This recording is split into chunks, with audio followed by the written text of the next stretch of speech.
Assalamualaikum warahmatullahi wabarakatuh. Kami dari kelompok 5 izin menjelaskan tentang review jurnal, yaitu Proteomic Analysis Revealed to the Declaration of Surimi Gelling Capability to Fish Stress During Transportation dengan 4 anggota yaitu Talita Nabil, Ira Fauza, Hajida Siti, dan Anis Nurjana.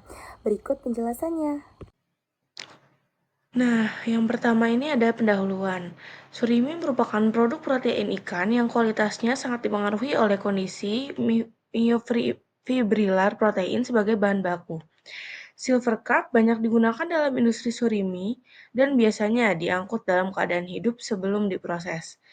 Lama transportasi ini dapat menyebabkan stres pada ikan akibat adanya getaran, hipoksia, dan amonia sehingga dapat meningkatkan LOS dan MDA yang dapat merusak struktur protein terutama miosin. Kerusakan ini dapat menurunkan gel strength dan mutu surimi. Oleh karena itu, kita tuh penting memahami bagaimana durasi transportasi mempengaruhi perubahan protein dan kualitas gel surimi. Selanjutnya ada material dan metode. Yang pertama ini ada 2.1 material. Nah, material yang digunakan ini untuk ikan sendiri ada silver crab atau Hippophthalmitis molitrix dengan ukuran yang seragam.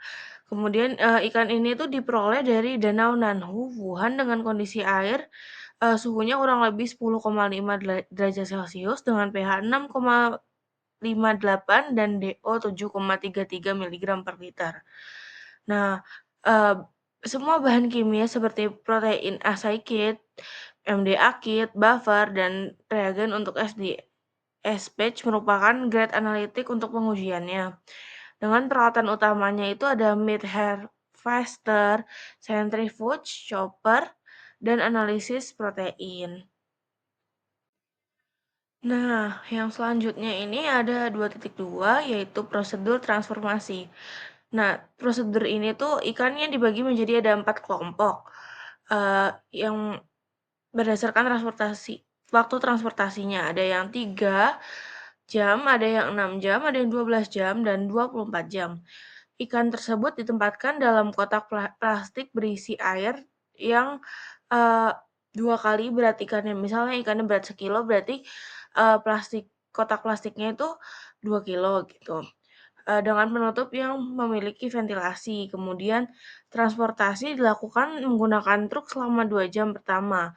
Kemudian dilanjutkan dengan simulasi getaran di laboratorium, menggunakan 120 RPM hingga mencapai total waktu yang diperlukan untuk perlakuan. Suhu airnya ini dijaga pada rentang 11 sampai dengan 1,5 derajat Celcius menggunakan ice pack dan diberi suplai oksigen agar eee, oksigennya itu tetap di atas 8 miligram per liter. Selanjutnya ada MDA content. Ini ada pertama ini darah diambil dari vena caudal ikan, kemudian sampel darahnya ini disentrifugasi untuk mendapatkan serum, terus, kandungan MDA ini diukur menggunakan alat-alat uji yang tadi sudah disebutkan pada panjang gelombang 532 nanometer. MDA tersebut ini digunakan sebagai indikator tingkat stres oksidatif ikan akibat transportasi. Selanjutnya ini ada persiapan surimi. Yang pertama ikan dibius, dibersihkan dan dagingnya dipisahkan menggunakan meat harvester. Kemudian daging tersebut itu yang habis dipisahkan digiling dan dibilas 3 kali dengan air es untuk menghilangkan lemak dan darah pada daging ikan. Kemudian dilakukan sentrifugasi hingga kadar air surimi mencapai kurang dari 76%. Nah, kemudian surimi ini dicampur dengan 6% sukrosa dan 0,3% sodium tripolifosfat sebagai krioprotektan. Nah, kemudian surimi ini dikemas dalam plastik 200 gram, kemudian vakum, dipipihkan, dan disimpan pada -20 derajat Celcius. Kemudian 2.6.2 LCMS sampel dipisahkan menggunakan HPLC System Nanoflow Easy NLC 1000 kolom PrepMap 1000 mikrometer x 2 cm untuk pre-kolom and Easy kolom 75 mikrometer x 10 cm untuk kolom analitik. Setelah pemisahan, analisis dilakukan menggunakan timsTOF MS dalam mode PASEF dengan ion positif tegangan 1,5 kV dan rentang 100 sampai 1700 mPz. Kemudian 2.6.3 analisis protein. Data MSD dianalisis menggunakan perangkat lunak Mach-1 1.6.14 untuk diidentifikasi dan kuantifikasi protein. Lalu 2.6 analisis proteomik surimi. 2.6.1 ekstraksi protein dan pencernaan peptida. Protein diekstraksi menggunakan larutan SDT 4% SDS 0,1 m trisacl 0,1 dtt pH 7,5 dan diukur dengan metode BCA. Protein dicerna menggunakan metode FASP atau Filter Aided Sample Preparation. Peptida yang terbentuk desalting pada kolom C18 diliofilisasi dilarutkan dalam 40 mikrolit asam format 0,1% dan diukur pada 280 ml. Kemudian 2.6.2 LCMS sampel dipisahkan menggunakan HPLC System Nanoflow Easy NLC 1000 kolom PrepMap 1000 mikrometer x 2 cm untuk pre-kolom and Easy kolom 75 mikrometer x 10 cm untuk kolom analitik. Setelah pemisahan, analisis dilakukan menggunakan timsTOF MS dalam mode PASEF dengan ion positif tegangan 1,5 kV dan rentang 100 sampai 1700 mPz. Kemudian 2.6.3 analisis protein. Data MSD dianalisis menggunakan perangkat lunak Mach-1 1.6.14 untuk diidentifikasi dan kuantifikasi protein. Kemudian preparasi gel surimi. Surimi beku 200 gram dicairkan 30 menit lalu dicincang 2 menit, ditambahkan garam dan air es hingga kadar air 2% garam dan 78% air, kemudian dicincang 6 menit. Adonan dimasukkan ke casing plastik diameter 22 mm panjang 10 sampai dengan 0,5 cm. Pemanasan 2 tahap yaitu 40 derajat Celcius selama 60 menit lalu 90 derajat Celcius selama 30 menit. Setelah pendinginan dalam air es 20 menit, sampel disimpan 4 derajat Celcius untuk pengujian gel. Kemudian ada 2.8 karakterisasi gel surimi.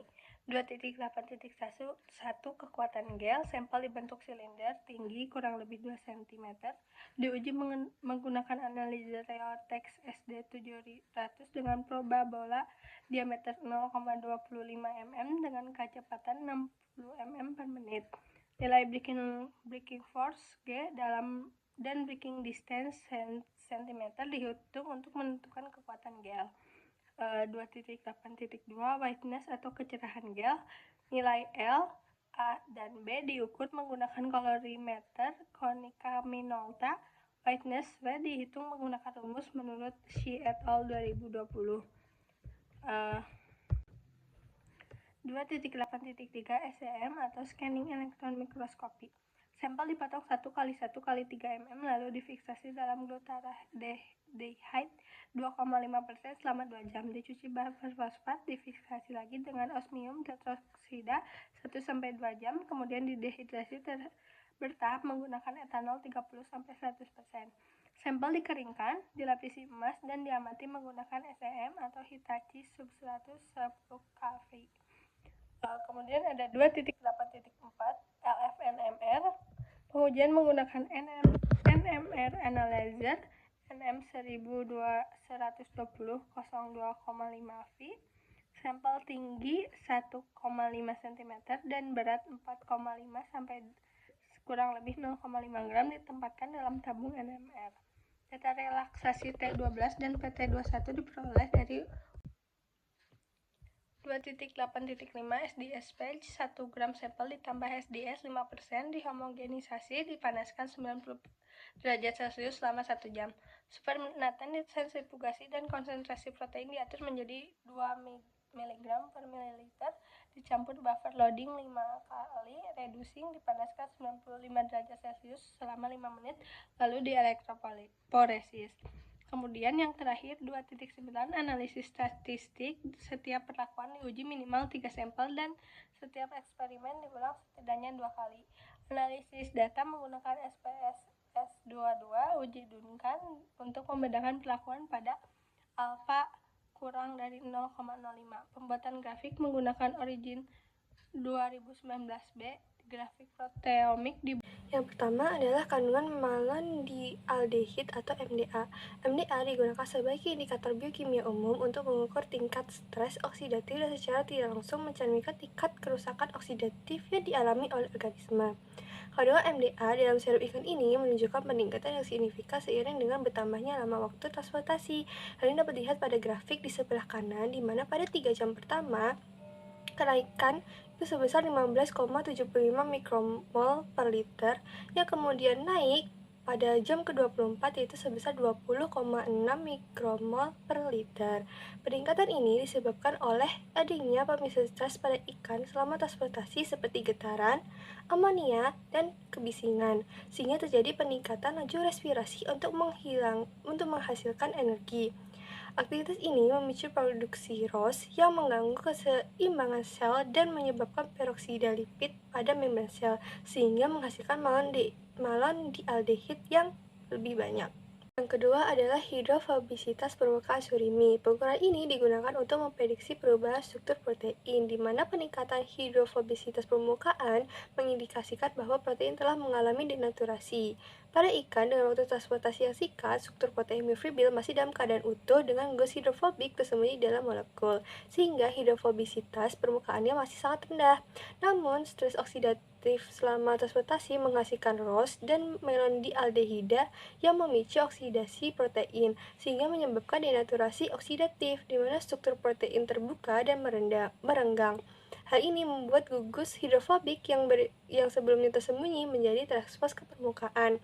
Hal ini dapat dilihat pada grafik di sebelah kanan, di mana hidrofobisitas permukaan surimi pada jam ketiga sebesar 616,96, kemudian meningkat seiring berjalannya waktu hingga sebesar 886,23 pada jam ke-24, atau meningkat hingga 43,64% dibandingkan pada jam ketiga. Yang ketiga adalah analisis proteomik surimi. Proteomik dilakukan untuk mengidentifikasi dan membandingkan profil protein yang ada dalam sampel surimi dari ikan yang ditransportasi selama 3 jam dan 24 jam. Yang pertama adalah analisis protein ekspresi diferensial atau DEP. Analisis proteomik dengan kriteria fold change yang lebih besar daripada 1,5 untuk ekspresi yang meningkat, sedangkan yang fold change kurang dari 0,66 untuk ekspresi yang menurun. Berdasarkan analisis ini, diidentifikasikan 11 protein ekspresi diferensial. Pada kelompok ikan yang diangkut selama 3 jam dan 24 jam, ditemukan 7 protein yang mengalami penurunan dan ditemukan 4 protein yang mengalami peningkatan.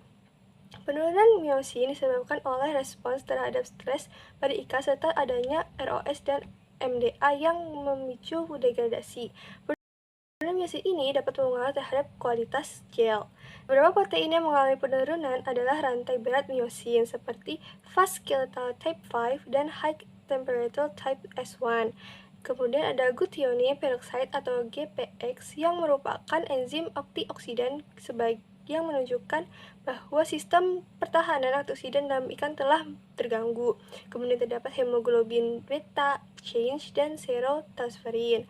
Nah, sedangkan yang mengalami peningkatan adalah ATP sintase subunit gamma yang mengindikasikan bahwa peningkatan metabolisme energi pada ikan yang sedang mengalami stres, serta kolagen tipe 1. Namun, peningkatan pada kolagen tipe 1 ini tidak terlalu berpengaruh terhadap kualitas gel, karena kolagen pada ikan sendiri masih termasuk rendah. Yang kedua adalah analisis pathway GO dan KEGG. Berdasarkan analisis gene ontologi, protein ekspresi diferensial terlibat dalam respon terhadap stimulus dan regulasi proses biologis yang menunjukkan bahwa ikan aktif merespon kondisi stres selama transportasi. Respon ini terlihat dari perubahan signifikan dalam aktivitas katalitik dan metabolisme energi, di mana ikan berusaha untuk beradaptasi dan melawan tekanan tersebut. Analisis pathway KEGG mengidentifikasikan jalur pensinyalan PI3K-AKT sebagai jalur yang paling signifikan terpengaruh. Meskipun pada kondisi normal, jalur ini berperan penting dalam mengatur metabolisme pertumbuhan dan kelangsungan hidup sel, tetapi dalam kondisi stres oksidatif, keberadaan ROS justru mengaktifkannya sehingga memicu degradasi, yang termasuk degradasi miosin. Aktivitas jalur PI3K-AKT juga menjadi penyebab mengapa terjadi penurunan kandungan miosin dan penurunan kualitas gel surimi. Pembahasan gel stretch and wetness bagian 3.4 menunjukkan bahwa durasi transportasi berpengaruh langsung terhadap gel stretch dan warna surimi. Nilai gel stretch turun dari 342,17 gram cm pada 3 jam menjadi 243,09 gram cm pada 24 jam, yang dimana menggambarkan penurunan kualitas gel akibat meningkatnya stres dan oksidasi protein. Grafik juga memperlihatkan nilai pola penurunannya yang konsisten pada parameter warna. Nilai L menurun hingga 12 jam, yang menandakan kecerahan berkurang, kemudian sedikit meningkat pada 24 jam karena struktur gel yang semakin longgar. Nilai A relatif stabil, sedangkan nilai B meningkat dan menunjukkan perubahan warna ke arah kekuningan akibat oksidasi. Secara keseluruhan, tabel dan gambar ini menegaskan bahwa lamanya transportasi menyebabkan kerusakan protein, penurunan kekuatan gel, dan perubahan warna pada surimi. Yang selanjutnya ada pembahasan 3.5 struktur mikrosem. Pengamatan SEM memperlihatkan perubahan yang sangat jelas pada jaringan mikrosurimi. Pada durasi transportasi 3-6 jam, jaringan gel tampak rapat, seragam, dan terdiri dari peri-peri kecil yang tersusun teratur. Namun, semakin lama ikan mengalami transportasi, terutama pada 12 dan 24 jam, struktur gel berubah menjadi lebih longgar, berpori besar, dan tidak merata. Kerusakan ini berkaitan dengan stres oksidatif yang dialami ikan, yang dimana menyebabkan protein terdenaturasi dan kehilangan kemampuan untuk membentuk ikatan stabil. Selama proses pembentukan gel, kondisi jaringan yang rusak ini tidak hanya mengurangi kekuatan gel, tetapi juga berdampak pada kemampuan surimi untuk menahan air, sehingga berpengaruh langsung terhadap kualitas tekstur pada produk akhir. 3.6 LF-NMR atau distribusi air. Hasil LF-NMR menunjukkan bahwa komposisi jenis air dalam gel surimi berubah secara signifikan, yang dimana akibat lamanya transportasi ikan. Air immobile yang berperan penting dalam menstabilkan jaringan gel menurun seiring meningkatnya durasi transportasi. Sementara air bebas meningkat secara signifikan, terutama pada 24 jam. Hal ini menunjukkan melemahnya kemampuan gel dalam menahan air karena struktur protein yang rusak. Citra MRI memperlihatkan perubahan warna dari hijau, kuning kehijauan hingga merah, menandakan distribusi air menjadi semakin tidak merata. Perubahan ini konsisten dengan struktur gel yang semakin berpori dan tidak stabil. Kondisi tersebut dapat menurunkan kualitas gel secara keseluruhan karena air yang tidak terikat dengan baik mudah lepas selama pemanasan atau penyimpanan. Pada 3.7 SDS package, di mana analisis SDS package menunjukkan bahwa pita protein myosin heavy chain atau MHC semakin menipis seiring bertambahnya durasi transportasi, yang berarti terjadi degradasi protein secara progresif. Hal ini konsisten dengan temuan proteomik yang menunjukkan bahwa MHC merupakan salah satu protein yang rentan mengalami penurunan akibat stres oksidatif. Sementara itu, pita protein lain seperti aktin dan myosin light chain relatif stabil, karena MHC adalah komponen utama yang berperan dalam pembentukan struktur gel. Degradasinya memberikan dampak langsung terhadap penurunan gel stretch dan kemampuan surimi dalam mempertahankan kualitas tekstur. Dengan demikian, perubahan pola-pola protein mendukung kesimpulan bahwa kerusakan protein merupakan faktor utama penurunan mutu surimi. Yang terakhir ada 3.8 mekanisme pengaruh stres transportasi. Selama proses transportasi, ikan hidup terpapar berbagai sumber stres seperti getaran, amonia dalam air, kondisi oksigen, dan juga kebisingan. Faktor-faktor ini memicu peningkatan aktivitas metabolik yang berujung pada produksi ROS atau reaktif oksigen spesies dalam jumlah yang tinggi. ROS yang berlebih menyebabkan oksidasi lipid dan protein, menghasilkan MDA yang semakin memperparah kerusakan struktural, di mana protein yang teroksidasi cenderung terbuka dan kehilangan stabilitasnya, sehingga membentuk agregat tidak teratur yang menghambat pembentukan jaringan gel yang kompak. Selain itu, ROS mengaktifkan jalur sinyal PL3K AKT yang mempercepat degradasi myosin heavy chain, yang dimana memperburuk kemampuan pembentukan gel. Kombinasi dari stres oksidatif, degradasi protein, dan kerusakan jaringan menghasilkan surimi dengan gel stretch rendah, warna yang berubah, serta distribusi air yang tidak stabil. Nah, kemudian ada kesimpulan di mana penelitian ini menunjukkan bahwa durasi transportasi yang lebih lama meningkatkan stres dan oksidasi pada ikan, sehingga merusak protein atau terutama myosin. Kerusakan ini menyebabkan struktur gel menjadi longgar, porositasnya meningkat, dan juga gel stretchnya menurun. Warnanya berubah dan kemampuan mengikat airnya melemah. Analisis proteomik juga menegaskan bahwa stres transportasi mempengaruhi protein terkait oksidasi, metabolisme energi, dan juga jalur PL3K AKT, yang secara keseluruhan penurunan kualitas surimi terutama disebabkan oleh kerusakan protein akibat stres oksidatif selama transportasi. Kurang lebihnya sekian dan terima kasih dari kelompok 5. Wassalamualaikum warahmatullahi wabarakatuh.